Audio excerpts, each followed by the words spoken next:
What's going on, y'all? So today, just want to talk about how life as a man is a constant struggle, constant uphill battle. Um, yeah, man, there's too many dudes out there. Just need to stop being motherfucking pussies, man.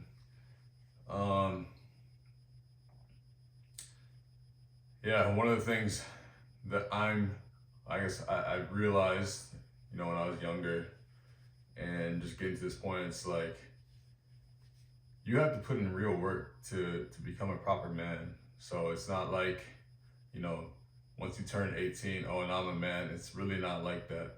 The number, cool, okay, maybe you might be able to vote now, or, uh, get to a certain age, you can, buy cigarettes or purchase liquor or whatever, and you might think that qualifies you as a man, but it's a lot deeper than that. All right. So, like I said, we have to put in real work as men to be considered real men. I don't know about y'all, but when I look around, I see a lot of grown children, like boys that just happen to be, older than older than children. So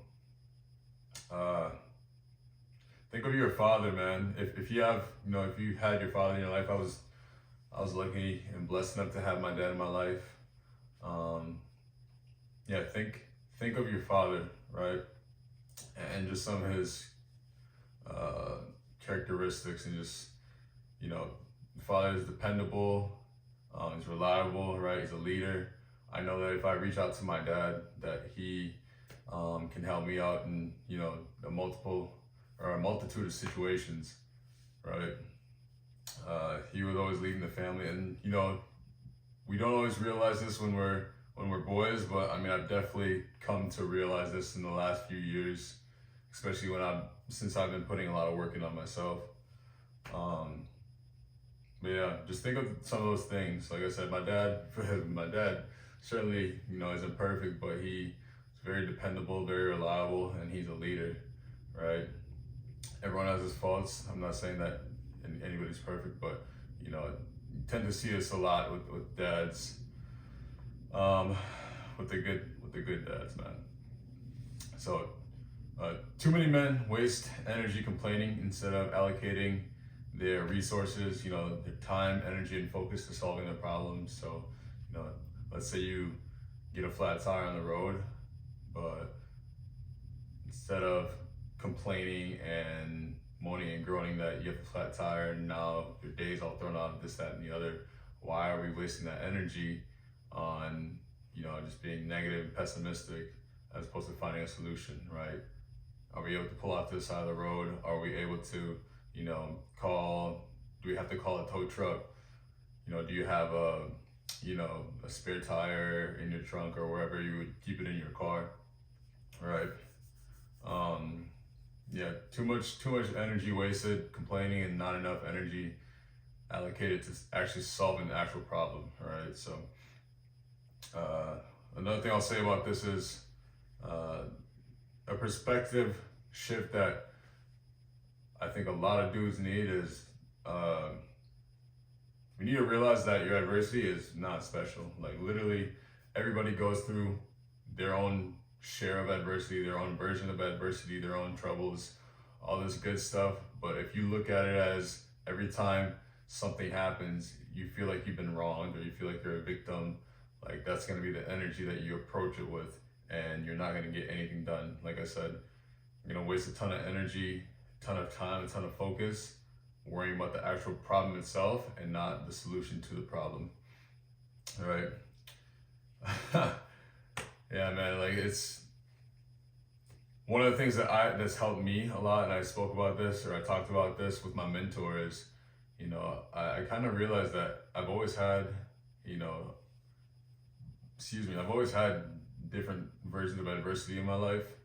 And again, not special, everyone has adversity, but looking at it like, okay, if I want to elevate myself, then, one, I need to expect that I'm gonna face adversity, and two, You know, I just need to also accept the fact that maybe my path to whatever I deem as success is going to be a little bit more strenuous, or seem a little bit more strenuous than maybe somebody else's. And then just coming to terms with that and being like, okay, that's cool. I just know I have to work a little bit harder.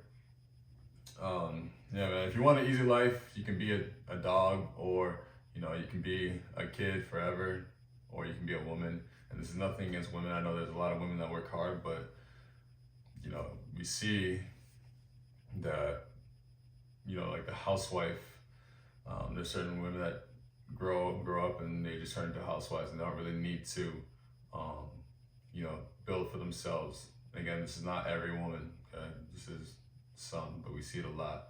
We don't have that option as men, right? We don't have that option. So, you know, all the moaning and groaning, complaining about how everything is hard, like, it's not special, bro. Like, you just have to put in the work. You just got to put in the work, and that's when you actually become a man, right? So, you know, I'm still working on a lot of that stuff myself, but yeah. Yeah, if you want an easy life, you know, be a dog, be a child, you know, be an attractive woman, right? Otherwise, you know, just shut the fuck up and get on your shit. So, another thing too, overcoming struggle creates confidence. So, of course, when you're always just backing away from, you know, any challenges, any adversity, you're not going to be confident. But when you actually face the adversity head on, and, you know, you do it over and over and over, every challenge, every adversity, every opposition that you face, and you overcome it, that builds confidence in yourself and in your ability to solve problems, in your ability to elevate yourself when needed. And I mean, those are some of the traits that, you know, can qualify someone as a real man. So yeah, man, just expect things to not be easy. Expect everything to be an uphill battle, and, you know, you'll be good.